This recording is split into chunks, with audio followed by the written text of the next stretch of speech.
৭৭-এর গণ অভ্যুত্থানের যে উদ্দেশ্যে সেই শহীদ আসাদ আত্মহত্যা দিয়েছেন, জীবন করেছিলেন এবং সেই তৎকালীন আইয়ুব সরকারের বিরুদ্ধে লড়াই সংগ্রাম করতে গিয়ে তিনি জীবন দিয়েছিলেন।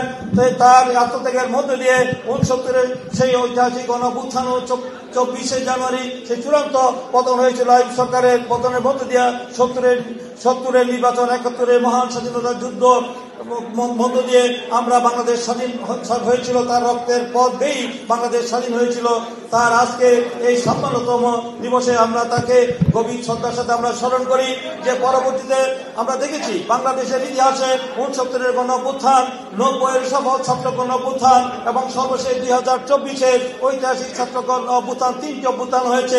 আরেকটি হয়েছে 1975 সালের 7ই নভেম্বর সিপাহী জনতা বিপ্লবের মধ্য দিয়ে, এই বাকশালী সরকারের পতনের মধ্য দিয়ে আমাদের সেই দেশীয় বিদেশি যে চক্রান্ত হয়েছিল স্বাধীনতা সার্বভৌমত্ব আধিপত্যবাদ সম্প্রসারণের বিরুদ্ধে, আমাদের সেদিন শহীদ রাষ্ট্রপতি জিয়া রহমান তিনি সেদিন দ্বিতীয়বারের মতো সেদিন দেশ মুক্ত করেছিলেন এবং দেশে স্বাধীনতা সার্বভৌমত্ব রক্ষা করেছিলেন। তাই আজকে আমরা গভীর উদ্বেগ উৎকণ্ঠার সাথে লক্ষ্য করছি যে বর্তমানে এই পরিবর্তিত পরিস্থিতিতে 5ই আগস্টে যে ঐতিহাসিক ছাত্র গণ অভ্যুত্থান হয়েছে, সেই গণ অভ্যুত্থানের পরবর্তী আমরা দেখছি যে ইতিহাস থেকে আমাদের সেই 90-কে মুছে ফেলার একটি চক্রান্ত চলছে। 75-এর 7ই নভেম্বর সেই সিপাহী জনতার বিপ্লবের কাহিনী সেখানে আমরা দেখতে পাচ্ছি, সেটা ইতিহাস থেকে মুছে ফেলার একটি গভীর ষড়যন্ত্র হচ্ছে।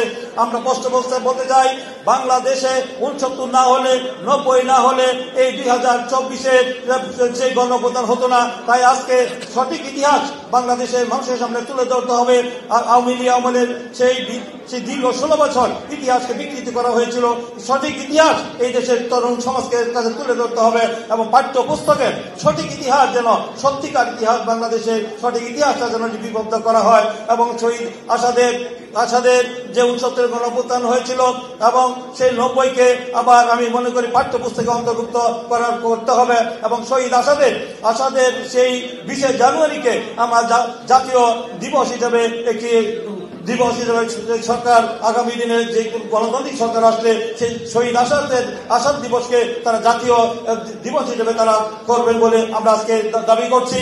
এবং আসাদ কোনো ব্যক্তির না, আসাদ কোনো এই দেশের ছাত্র জনতার আন্দোলনের মধ্য দিয়ে দেশের সব মানুষ মুক্ত করেছিলেন, সেই পাক হানাদারির হাত থেকে স্বৈরাচার মুক্ত করেছিলেন। আমরা 90-এর আন্দোলনকে একসাথে বিদায় করেছিলাম, আবার ফ্যাসিস্ট হাসিনাকে বিদায় করেছিলাম।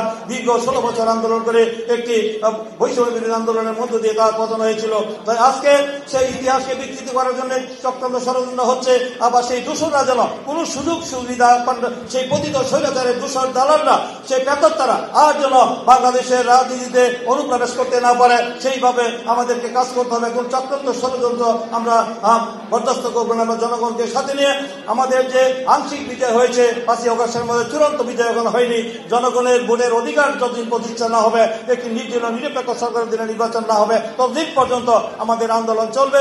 সেই আন্দোলনকে আমরা গণতান্ত্রিকভাবে আন্দোলন করে আমাদের জনগণের দাবি দেওয়া আদায় না হওয়া পর্যন্ত, জনগণের সরকার, জনগণের অধিকার, এই রাষ্ট্রের মালিকানা জনগণের কাছে ফিরিয়ে দেওয়া না পর্যন্ত, একটি অবাধ, সুস্থ, ইনক্লুসিভ, ক্রেডিবল একটি অংশগ্রহণমূলক নির্বাচন না হওয়া পর্যন্ত আমাদের আন্দোলন চলবে।